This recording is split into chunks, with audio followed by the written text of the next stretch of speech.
if you're attracting narcissists into your life, then this video is for you, because I've been attracting narcissistic men in, and I've now learnt why.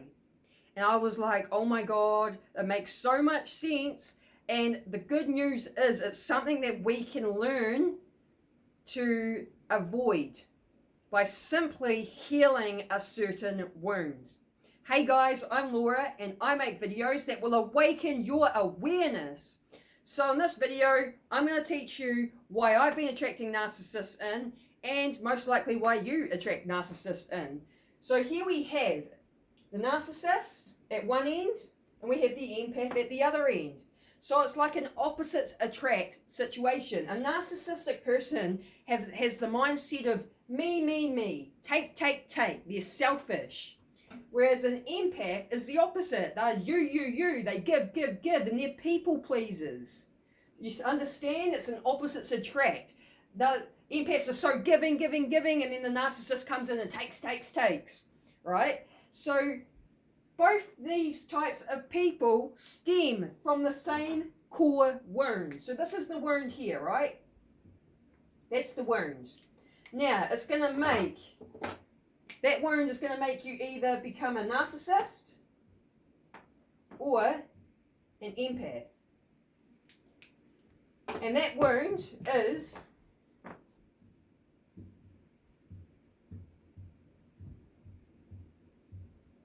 the abandonment wound.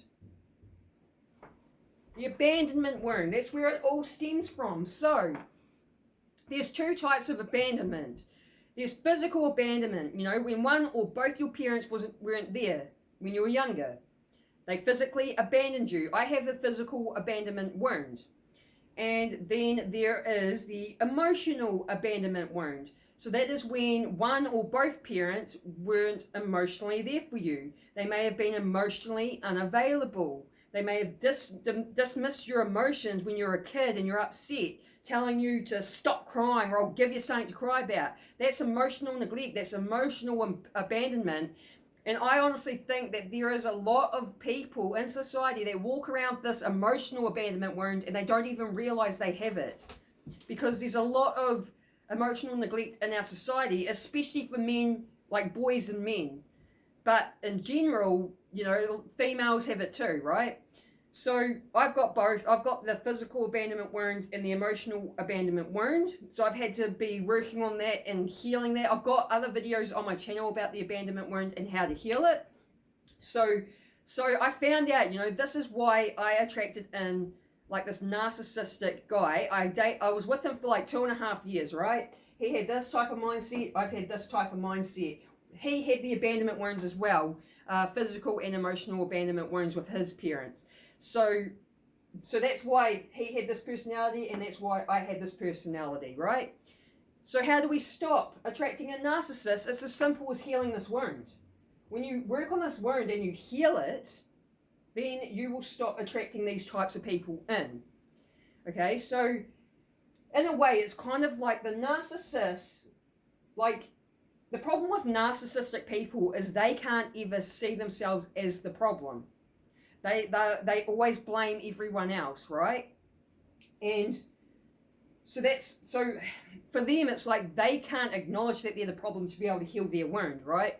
So it's up to us, the empaths, to heal ourselves, to heal our wound, so that we stop attracting these people. Because it's an energy thing, right? And so this guy I was with for 2.5 years, he was narcissistic. I didn't even know what narcissism was when I was with him. I learned what it was after being with him. And that relationship didn't end well. It ended in domestic violence, right? So I realized this, this is why I attracted him in. And I did this course last year. It was a 3-week course. Every day we worked on a different topic. So there was a topic where we looked at the abandonment wound. There was one where we looked at the mother wound. There was one where we looked at the father wound. Like each day was a different thing. And I thought I had done the work healing my abandonment wound. Turns out I didn't, because earlier in the year I attracted in another narcissist. And that's when I realized, like, I haven't healed this wound properly. So I've had to really start working with my abandonment wound a lot more, which I've been doing over the last couple of months, like really working at it and healing myself. And so, like I said, I've got other videos on my channel that go more in depth on how to heal it. If you resonate with this and you think, yes, I've got an abandonment wound and you want to heal it, then go check out my other videos on that. Because I won't go into depth into it here. But the other thing is like, a narcissist could learn something from the empath, and the empath could learn something from the narcissist. So you see how it's like the opposite ends of the spectrum. What we want to do is we want to become more balanced. So, right? We want to be more in the middle. So it's like the empath could learn from the narcissist how to be a little bit more selfish because they're people pleasers. The reason you're a people pleaser is from the abandonment wounds. It's because it's like a safety thing. You want to please other people so they won't abandon you. You please other people so they'll give you love and validation because you didn't get it when you were a kid. So you're out there pleasing other people. Oh, if I please them, if I keep everyone happy, they're not going to abandon me. It links back to the abandonment wound. So you've got to shed the people-pleasing mentality as well. And I have a video on my channel, 5 people-pleasing problems and the solution, if you want to check that one out, on how to shed the people-pleasing mentality out of your identity. Because that's where we need to be doing the work, right? So the empath kind of needs to learn to be a bit more selfish like the narcissist.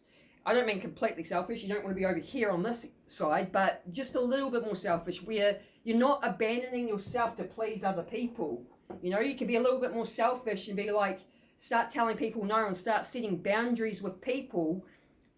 So, you know, it's okay to do that. You need to do that. It's healthy to actually be doing that. And it might seem like you're being selfish when you're setting boundaries. You're saying, no, sorry, I can't help you. Or, you know, you're saying no to people.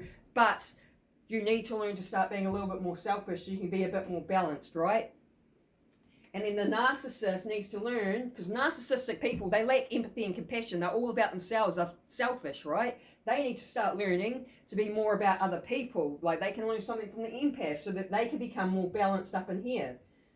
And you know, the empath becomes more balanced up here. The problem with, like I said, with narcissists is they can't see themselves as the problem. Everyone else is the problem. They have a victim mindset, poor me, and it's everyone else's problem, so they blame everyone else. So they're not going to really go far in life with that type of mindset.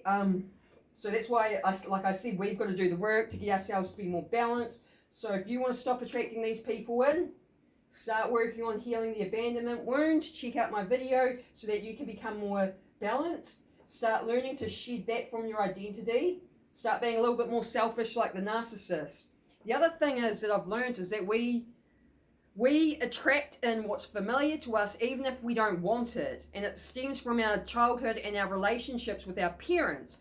So the narcissistic guys I'm attracting in mirror the relationship I had with my dad as a kid, which was emotionally unavailable, abandoned me in a time of need, right?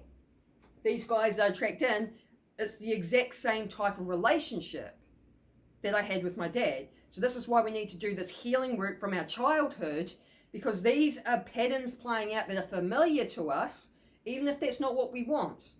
That's why we do things like shadow work, because shadow work is, you know, working with our triggers and our patterns, and work on healing this abandonment wound.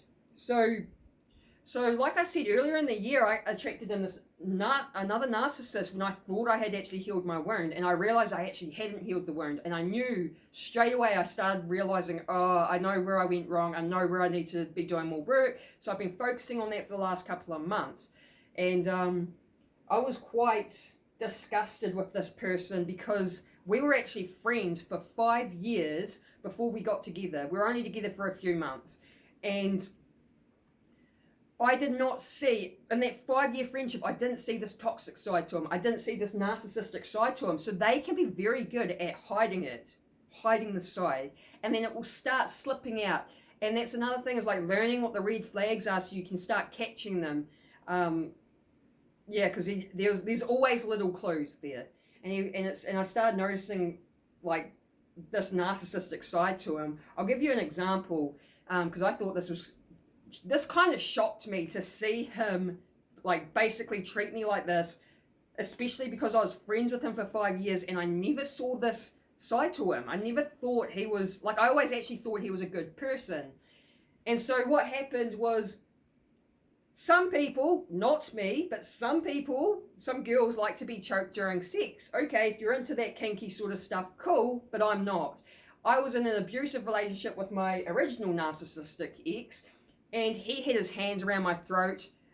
He choked me a couple of times, maybe about, I don't know, 3 times in the relationship.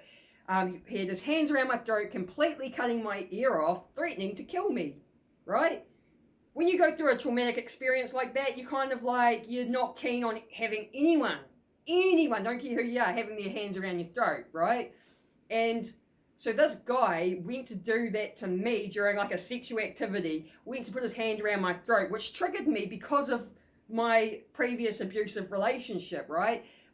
Our traumas get stored in the nervous system. So I felt like it triggered my nervous system, and I reacted like, what the fuck are you doing? Like moving his hand away. And then he's like, well, lots of girls like being choked during sex. And I turned around and I said, yeah, and lots of girls have been choked in abusive relationships. You can't just go and grab people around the throat. I told him, this is something you should be communicating first, like an adult, because not everyone knows how to be an adult and communicate. And, you don't just grab people by the throat. Not everyone's into it, and this is exactly what narcissism is, right? Instead of apologizing and being like, oh, sorry, look, I didn't mean to trigger you. It was, well, did your ex do it to you during sex? Like, how's that even relevant? I said, no. And then he's like, well, what's your problem then? Like, you just need to get over it and not let him have this hold over you. That's what this guy literally said to me. Instead of just owning it, because they can't apologize and take the blame, instead of just owning it and saying, oh, sorry, I didn't mean to trigger you, it's twisting it. They find a way to turn it back onto you like it's your fault, you're the problem. Like, well, you're the one that needs to get over it and not let your ex have this hold over you. Like, are you serious? That was the last night we were together, and I am so glad that it was very short and it was just enough to make me realise I needed more work with the abandonment wound, but I was quite disgusted in that person. Like I said, being friends with him for 5 years and he's treating me like this because he's narcissistic, he's selfish, and they only care about themselves and their own needs. So I just wanted to share my own personal story. I have many personal stories of like dealing with narcissists and the way that they've treated me, but I just wanted to give an example, because it's really disgusting when you deal with these people. It doesn't matter if you're man or woman, either sex can be attracting a narcissist, and it seems to be always these good people, these empath people that attract them in, and then end up being treated like shit basically when you don't even deserve it. So that's why I wanted to make this video, because when I discovered the reason that I'm attracting them in is because of this, I was like, well, at least it gives me a little bit of control now. Like, I understand now, I know that what I can do to prevent this from happening in the future. So again, yeah, I've been working on this abandonment wound. I have another video if you want to learn more on how to actually heal it. Then check that video out. Well, there's a couple on there, I think. But yeah, just check them out, and also the people-pleasing one. You need to, as the empath, you really do need to shed that from your identity, because basically you don't get respected and you just get used and your energy gets drained, and you need to start learning to protect yourself and your energy from others, because not everyone has the same heart as you. That's something I've had to learn. So I highly recommend to look into that video too. So if you like this video, guys, if you got some sort of value, give me a thumbs up or write a comment. And if you like this sort of content, then subscribe and hit the bell notification, because I make daily videos on my channel. So I hope you stick around for that. Have an awesome day. Peace.